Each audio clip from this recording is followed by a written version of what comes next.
Yo, what it do, man? What it do? Welcome back to Proving Grounds, the podcast for the truth tellers and never failures. And this is your boy, P-Way. Listen, I got 3 things I have to get off my chest today because, man, I tell you, the news from a couple of days has really been bothering me, and there's really one person that's bothering me, and we're going to talk about it. One, I want to talk about Bronny James, my perspective on this situation. And I believe should be the only perspective on this situation. 2, Stephen A. Smith. We're done. Stephen A. Smith, we're done. He has been exposed, and he actually exposed himself. We're going to talk about that. And number 3, Colorado versus Cincinnati. This is a huge game for Colorado.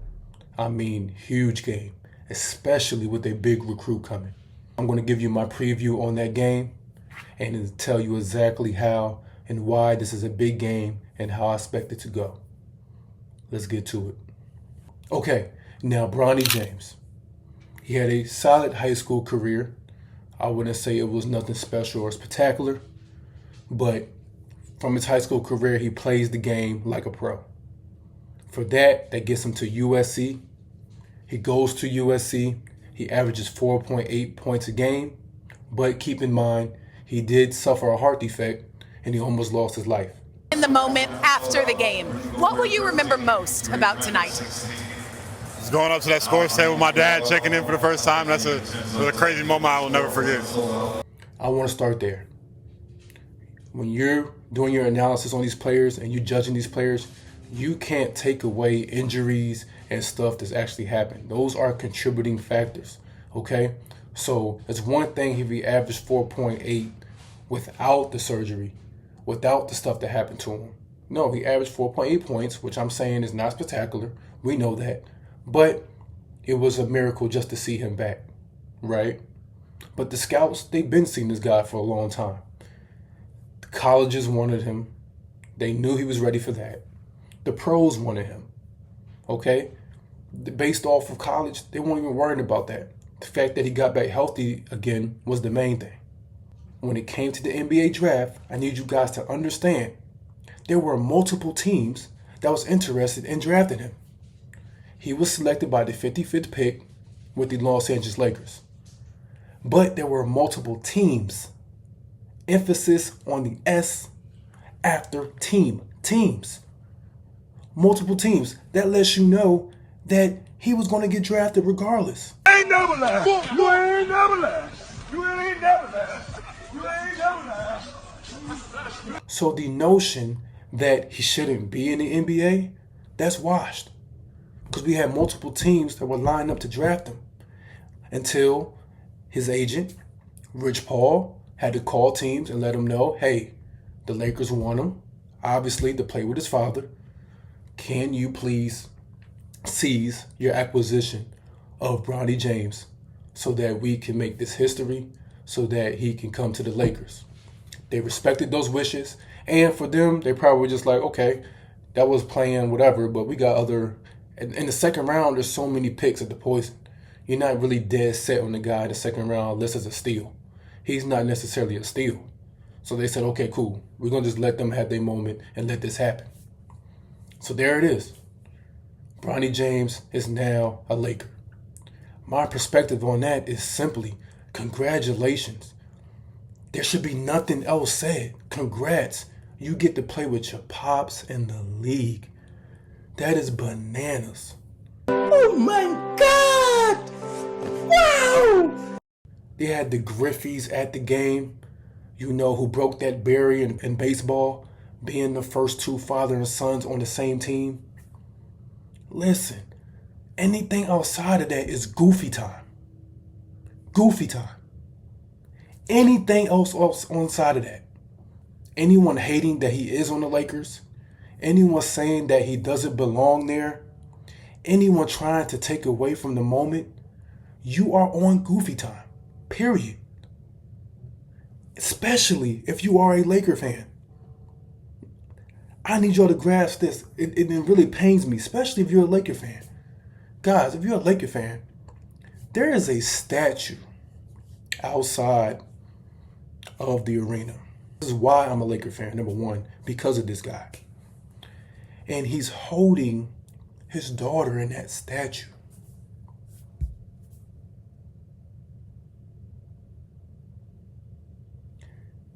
And you guys can't grasp that life is bigger than basketball, especially the pain that we as Laker Nation been through a couple years ago.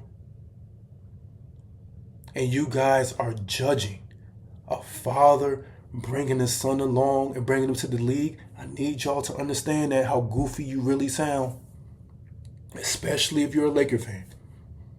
Especially if you're a Laker fan.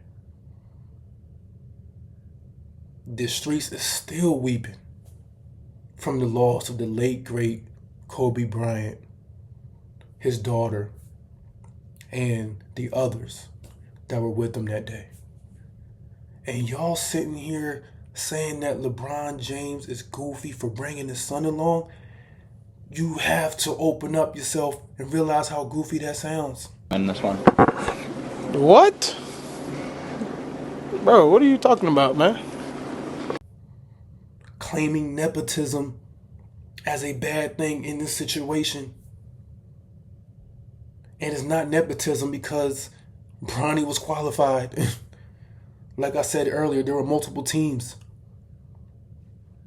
So the only perspective that should exist is congratulations on making history. Congratulations on LeBron James, someone who was given the key to this whole league, where they were looking for someone. When Kobe was retiring, they needed someone to take the throne, and we know that LeBron took off with it and has been holding that key ever since. You go back, the 60s had what, Wilt? 70s had Kareem Abdul-Jabbar. The 80s had Magic. The 90s, MJ. The 2000s was Kobe. And for 2020 above was LeBron. They need that guy at top. He definitely had the most responsibility out of anyone who had that top tier alpha in the league, that spot. And he plays so long enough, and what he's done for this league, come on, man. The revenue he's created, the how much the league has expanded, just the conversations. He's definitely on that GOAT conversation. I don't get into the GOATs because they're different eras, but he's on the GOAT mountain, and he gets a chance to play with his son. And y'all finding anything to hate on that? It's time to look yourself in the mirror, man. Because that's crazy. That's crazy. That is wild. Especially, like I said, if you're a Laker fan. Y'all got amnesia real quick on fatherhood. Amnesia real quick on the importance of fatherhood. That's crazy. So that's that. That's my take on this Bronny James situation. Stephen A. Smith. Stop it. Get some help. Okay, so Stephen A. I believe he began his career somewhere around 1993. I believe out of high school, he was a sports reporter, I believe, for the New York Daily News. Okay, I think that's how he got started. And, good stuff. Good stuff getting started, getting into the game. We know that First Take is what catapulted him in his career with Skip Bayless. We know that show was the biggest thing, right? And let's be honest, there's been a notion within the black community with people of the skin of melanin or people with the chocolate skin came out and said, you know what, this dude's a sellout. He's a sellout. And when they're saying that, it's basically what they're saying is Stephen A. The notion is that Stephen A. is willing to come across on camera and say things that can diminish or increase the likelihood of negatively affecting a black athlete's career. That's the notion of Stephen A. in the black community. He has addressed this, that this is a thing that exists. Stephen A. Smith is a sellout. Stephen A. Smith's an Uncle Tom. Stephen A. Smith ain't black. You ain't one of us. These are the kind of things that was said to me yesterday. Twitter, emails, friends didn't say that to me. What they did was they called up and tried to talk to me, to challenge me on my points of view. Those that are in my inner circle, family, friends, loved ones, they know that I have nothing but love for them, and I appreciate where they're coming from. But when I say I don't give a damn, I can't even emphasize that doesn't know justice. I stand by everything that I said. Yeah. Now, there was an incident with Stephen A. and Allen Iverson earlier in his career. And he stated that the only thing that hurt Allen Iverson about what he did and what he said was that it came from him. And we know that as a black athlete, simply as a black person, AI was just disappointed. He didn't care that negative things were being said. The fact that he looked on TV and saw another brother talking down on him.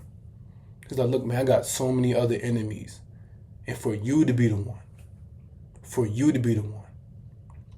that's the one that hurt. His last stint with the Philadelphia 76ers, we didn't speak for 2 years because he was upset that I had written an article about him. He was away from the team. Supposedly his kid was sick or whatever, but then they saw him partying. And he didn't know any of this. But one of my editors said, I thought you said Allen Iverson was with his family. I say, he is. That's what he told me, whatever. He turned around the computer and had video of Iverson surrounded by hundreds of people, And so I had to write the story about how he wasn't with the team and et cetera, et cetera. And he was incredibly hurt. And we couldn't connect for a couple of years. And I started hearing that if y'all saw each other, it would be a problem, man. He won't put his hands on you, whatever. Well, that's the worst thing somebody could say to me. Because, I'm not scared of anybody. But more importantly, I got boys just like everybody else. So I went down to Atlanta looking for him. And I had a few of my boys with me, and I went down there looking for him and I found him. And we met up. And it wasn't any of that. He said, man, I don't care about the article. It's that it came from you. And when he said that, I felt this small. Yeah. I was a player, and that was it. And by that time, I was a columnist, et cetera, et cetera. And I'm here thinking he had a problem with the story. He had no problem with the story. He said, I deal with that every day. It's the fact that your name was on the byline. And I really didn't say much. Yeah. But when So Stephen A. then says he's learned from that. He went through that situation in AI and they recouped and he apologized and they got to that, right? But guess what? It lets me know that was a bunch of bullshit. Stop it. Get some help. He apologizes and did that even weirdly just for his own gain and his own image. And how do we know? Now we go to Jaylen Brown's situation, where live on air, they're discussing Jaylen Brown not being selected to the USA roster. And he lives on air, receives a text on his phone, and then says, well, the reason why Jaylen Brown is not on the roster, there are reports that there are sources I'm not going to name. I name sources like he always says, whatever. That he's not likable. And this and that and that. He's a negative person. He has a bravado around him. He's arrogant. Why? Why would you choose to relay that message out to the people? I respect that, Stephen A., but if you start cooning again, I got to give you more lashes, my brother. That is something you read. If he's sitting there reading during the show, if I get a text that says that, I'm saying, carry on. I'm going to carry on with the conversation. And then I'm going to call Jaylen Brown myself. And we're going to have that conversation. with integrity, because he says that he's not going to name his sources. He's a journalist with integrity, right?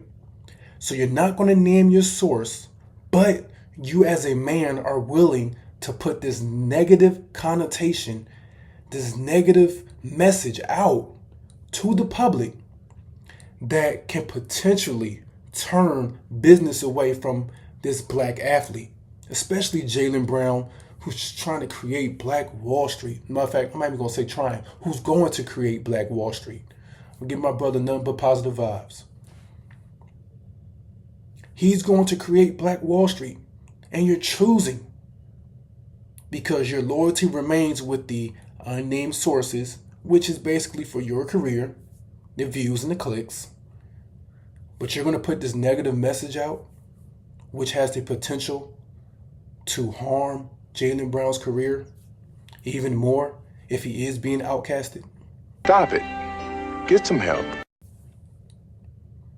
So that's why Jaylen Brown, which he was very clever in doing so, he did an interview with Stephen A., which I recommend everybody go see. And he straight up asked him, he said, yo, let me ask you something. When you are choosing to speak on your platform, being that you are the biggest in the game, it don't hit your spirit, some of the stuff you be saying? Like, nothing hits your spirit as a man? And what he's really saying is, bruh, I'm gonna summarize it in my way, but I'm a black man. You really don't see what's wrong with you putting this message out on brothers? Like, you don't hit you wrong in your spirit that you just putting this stuff out with unnamed sources and putting this energy out here? Like, you cool with that? Stephen A., without hesitation, said, I don't see a problem with it. Without hesitation, he said no. You know, as a number one reporter with the biggest platform, Yes, sir. in the world, I hold you accountable. Please so, is there ever any dissension from what you report on as a man? I mean, what you report on as a reporter, and then what you stand for as an individual. Like when you go home, is there ever any dissension in the decisions that you make? Well, for the most part, no, because I find myself to be humane and fair. Stop it. Get some help. No. He's a journalist who journals with integrity. Bullshit. I mean, that's simply disgusting. It's disgusting. And for him to say that he's a journalist with integrity, it makes him very clear. Now I'm asking where his integrity is. And he's just shown that it is with his image and obviously the people behind the camera and not the athletes it's affecting. And just when you thought that was enough, he comes out, I believe, the next day and speaks on how Bronny's situation, being in the league, there's going to be some pressure, some backlash. And people do believe, he doesn't necessarily deserve to be in this situation. I'm going to let you guys listen for yourself. James was a McDonald's All-American. There was questions as to whether or not he deserved that. On the collegiate level, his health compromised the level of production he could have given. That was compromised. He ended up getting drafted 55th overall. What's the problem with that? The problem with it is not the draft pick at 55, because you had people interested in going and grabbing him earlier, just out of respect for LeBron James. They didn't grab him earlier. So it's not the problem with him being picked at 55. The problem was the money he got compared to what the 55th pick got the year before that. Knowing that the Lakers were in a compromising position financially, still in all, they got that money for him in a fashion that wasn't going to happen or has never happened for the 55th pick in a draft prior to that. So there's a whole bunch of things that have gone on that has sort of facilitated the situation that happened last night. And anybody who's watching the sport, who knows the sport, who loves LeBron James, who loves the Lakers, but also loves the game of basketball, is going to have a bit of trepidation. I'm here in Los Angeles with the both of y'all. We have all run across people in the streets of LA who are diehard fans of the Lakers. They are a part of Laker Nation. They didn't like this. Once again, Stephen A. I respect that, Stephen A., but if you start cooning again, I got to give you more lashes, my brother. When they give you the topic, because I hope that you're not the one that's just choosing to talk about this. If you're choosing to talk about this, then you're done from the start. But if they give you this topic, hey man, speak about Bronny James. You know, everybody wants to talk about whether he deserves to be in the league. And right then, you should have done what Kendrick Perkins did. And Kendrick Perkins, the first thing he said was just congratulations to the moment, period. You know, to get to play with your dad, that's it. But no, you take that chance and say, well, there's going to be some backlash. You know, there's a lot of people not feeling this, and there's a lot of this and that. That is not your place to put out. That's not your place to put out to the world. That is not your place to give this message or that bad energy out to another black man. Period. You simply can just leave that alone. Just don't say it. Let the others say that, but not you. And it shows that he don't care. He wants to say whatever is for the clicks. That's where his loyalty lies. And that's my issue with Stephen A. No integrity. I respect that, Stephen A., but if you start cooning again, I got to give you more lashes, my brother. No integrity. So from this point on, Stephen A. Smith stands for Stephen, absolutely no integrity, Smith. That's right. The A stands for absolutely no integrity. All of it. Smith. Stop it. Get some help. On to Colorado versus Cincinnati. We have Colorado, who is 5-2. We have Cincinnati, who is 5-2 as well. They're 3-1 in conference play. So this is big as far as Colorado is shaking things up. And we're now talking Big 12 aspirations. I definitely think they're getting the bowl game. But now we're talking Big 12 aspirations, y'all. So this is a big game. This is a big game. Cincinnati, they beat UCF, who Colorado killed by 7. But, you know, matchups are everything, y'all. So I don't want y'all to look at that game and think that, you know, this is any indicator. They also beat Texas Tech by 3 points. So, you know, it really decides on what type of Cincinnati shows up. They seem to show up better on these conference games. But I do believe that this is another blowout in the making. I have Colorado's offense. They said that Travis Hunter is more healthy than he was last game. You know, the game got out of hand really quickly, so he didn't play the full last game, still recovering, you know, from that shoulder injury he had versus Kansas State. So, listen, I expect the offense to be on full go, for them to perform well. I love the improvements by Colorado's defense. You lose it, you never win. Oh, boy! That stuff is... Yes! I do like Cincinnati's running back. I think he's solid. As far as the secondary and the wide receivers, I think Colorado's better all around from those two groups. And quarterback, as we know, Shador's on the other side. So, hey, he'll take care of that. So I do believe that Colorado is a much better team, and they're going to get this win. Last week, I predicted Colorado to beat Arizona 41-20. And I gave Arizona way too much credit. But with Cincinnati being at home, Colorado being at home, I think that this score, I'm predicting right now, another 40 piece for Colorado. I'm going to say 44-17. That's what I'm going to say. Colorado will win this game 44-17.